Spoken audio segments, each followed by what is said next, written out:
Bonjour et bienvenue sur le site SIT. Aujourd'hui, on va traiter la question comment réaliser un curriculum vitae. Alors, qu'est-ce qu'un CV? C'est l'ensemble des indications concernant l'état civil d'un candidat à un poste, ses diplômes, son expérience professionnelle, etc. C'est un dossier comportant ces indications en somme. Le CV se compose de coordonnées. Il s'agit bien sûr des coordonnées du candidat. Alors nous y trouvons l'adresse email, elle doit être professionnelle. Alors on ne demande pas d'adresse fantaisiste ou à rallonge. L'email doit être également dédié à votre recherche professionnelle, par exemple jobs@gmail.com. En ce qui concerne la messagerie vocale, donc la messagerie de votre téléphone portable, elle doit être également professionnelle. Alors pas de répondeur familier ou grossier, pas de musique de film en fond, ni de rock ou téléchargeable. Le CV peut également se composer d'une photo. Si vous décidez d'en mettre une, elle doit vous mettre en valeur. Donc habillez-vous de manière professionnelle, habillez-vous correctement. La veste n'est pas obligatoire, mais vous pouvez la porter. Vous pouvez également porter une chemise ou un haut élégant. Alors s'il vous plaît, pas de t-shirt, pas de lunettes de soleil, pas de photos de vacances, par exemple à la plage ou de soirée. La photo est un plus. Selon une étude auprès du cabinet de recrutement Robin Half, de l'article parisien 2011, 42% des recruteurs sont beaucoup plus attentifs à votre expérience professionnelle. 21% des recruteurs déclarent porter d'abord leur attention sur vos études. En ce qui me concerne, si j'analyse un CV et qu'il y a une photo dessus, bien sûr je la regarde forcément. Je ne vous apprends rien en vous disant que la discrimination existe. Vous avez le droit de ne pas mettre de photo. Bien sûr, si vous la mettez, ce sera du quitte ou double, mais vous ne devez pas vous laisser abattre et surtout relevez-vous. C'est pas qu'une entreprise vous rejette qu'il faut se dire que c'est à cause de ma photo. N'hésitez pas à candidater, à poser d'autres candidatures auprès d'autres entreprises. De toute manière, ils verront bien votre visage à l'entretien, alors ne perdez pas votre temps à vous demander si vous devez mettre une photo ou pas. En tout cas, si vous décidez d'en mettre une, mettez-vous en avant. Le CV peut être à la fois générique et à la fois spécifique. Et dans tous les cas, le CV doit porter un titre. Le titre est utile lorsqu'on sait surtout quel poste on souhaite occuper. Cela montre aussi également ce que l'on désire faire. Il faut bien sûr le rédiger en conséquence. Bien sûr, les expériences en rapport au secteur d'activité et aux missions proposées doivent être liées au métier souhaité. Par exemple, vous souhaitez travailler dans une association et vous avez travaillé dans une association lors de votre stage de fin d'études.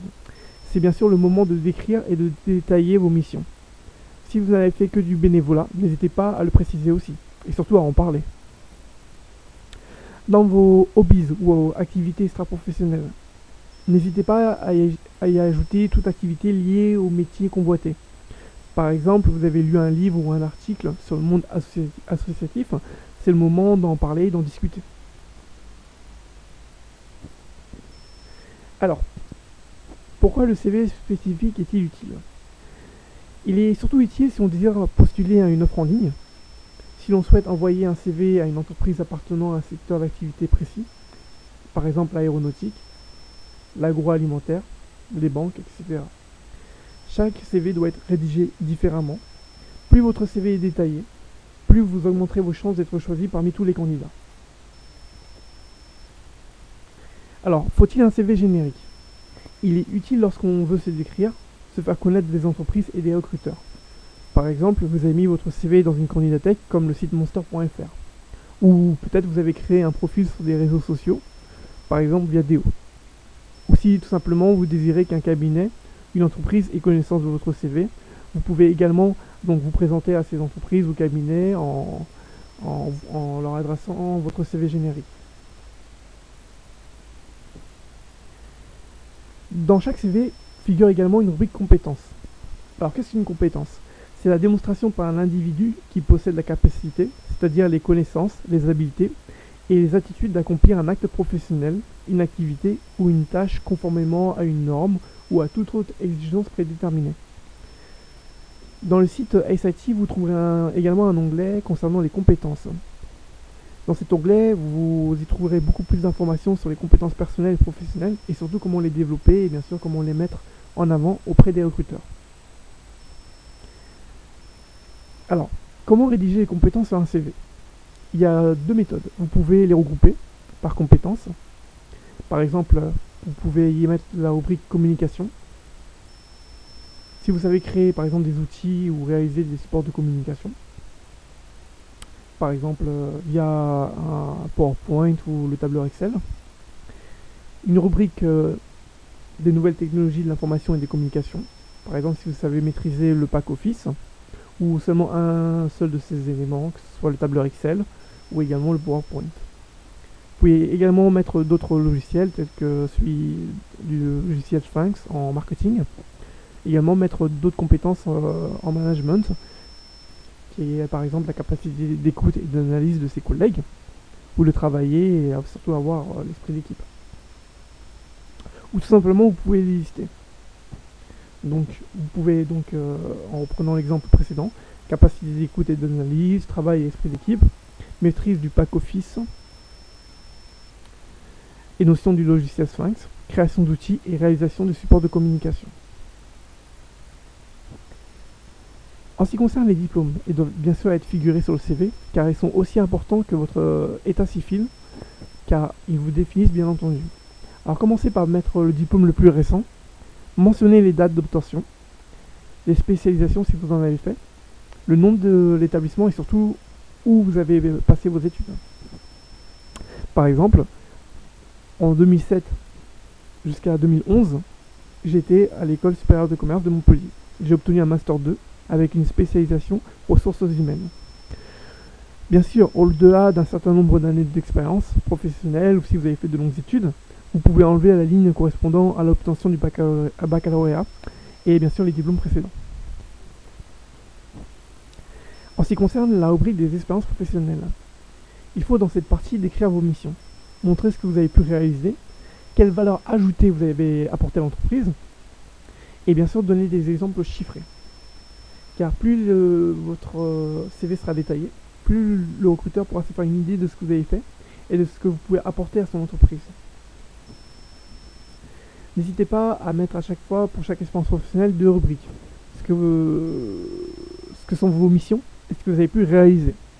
Indiquez le nom de l'entreprise, la localisation, la période et le type de contrat que vous avez réalisé. Cela apportera des précisions concrètes au recruteur. Par exemple, de 2007 à aujourd'hui, je suis toujours en CDI chez Rainbird, en tant que directeur marketing Europe. Mes missions sont de définir le positionnement européen du groupe, né de la fusion de 3 entreprises, définir les secteurs cibles à forte marge, fédérer les forces de vente Europe, mettre en place un outil de CRM, gestion de la relation client. Alors qu'est-ce que j'ai pu réaliser? Une redéfinition de l'offre en 5 services, harmonisation de la politique tarifaire européenne, redistribution des investissements par secteur, création d'une unité de veille concurrentielle via une agence de renseignement, mise en place d'une gestion de la relation client, d'une structure de reporting et une base de données commune, une création d'un site web multilingue, ainsi que d'un intranet vente, une participation au process de certification ISO 9002 du site français. En ce qui concerne les résultats, depuis 2007, l'équipe de vente était de nouveau homogène. Le chiffre d'affaires enregistrait une progression de 26% en 6 mois. J'ai intégré le comité de direction Europe. En ce qui concerne les hobbies ou activités extra-professionnelles, cette rubrique ne doit pas être prise à la légère, car elles sont aussi importantes que vos activités extra-professionnelles. Pourquoi? Parce que lorsque vous vous présentez à un entretien d'embauche, le recruteur a déjà analysé votre CV et voudra en savoir plus sur votre personnalité.